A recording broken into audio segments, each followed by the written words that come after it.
Hi viewers, నేను మీ కిలాడి సిద్ధు. ఇప్పుడైతే మనము పద్మావతి సమేత వెంకటేశ్వర స్వామి ఆలయంకి అయితే వచ్చినాము. ఇది ఎంట్రన్స్ చాలా అందంగా ఉంటుంది. లోపలికైతే వెళ్ళి దర్శనం చేసుకోవడానికి వచ్చినాను. ఇది వినాయక దర్శనానికి అయితే మొదటగా వచ్చినాను నేను. వినాయకుని దర్శనం చేసుకొని ఇంకా కొంచెం ముందరికి వెళ్తే ఇక్కడైతే చిన్న వెంకటేశ్వర స్వామి విగ్రహాలని అమర్చారు చిన్న గుళ్ళో. ఇంకా పక్కనే మెట్లు ఎక్కి పైనకి వెళ్ళినట్లయితే ఇది గోవిందరాజు స్వాములు, శ్రీదేవి, భూదేవి, బ్రహ్మదేవుడు అంతా పక్కనే ఉంటారు. తర్వాత అయితే దీని పక్కనే ఇక్కడ కొలను ఒకటి ఉంది. మీకు ఆ కొలంలో అయితే కృష్ణుడు ఉంటాడు. 7 పడగల నాగపాము పైన నిలబడి ఉంటాడు. తర్వాత నాగల రాళ్ళ దగ్గరికి అయితే వచ్చినాం మనము. రాగిమాని కింద ఈ నాగల రాళ్ళు అనేవి ఉంటాయి.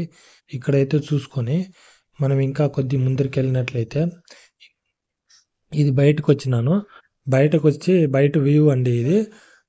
గుడి అయితే చాలా పెద్దగా ఉంది. వ్యూ కూడా చాలా బాగుంది. ఇక్కడ కళ్యాణ మండపం కూడా ఒకటి ఉంది. వీడియో నచ్చినట్లయితే లైక్ చేసి ఛానల్ని సబ్స్క్రైబ్ చేసుకోండి ఫ్రెండ్స్. Thank you.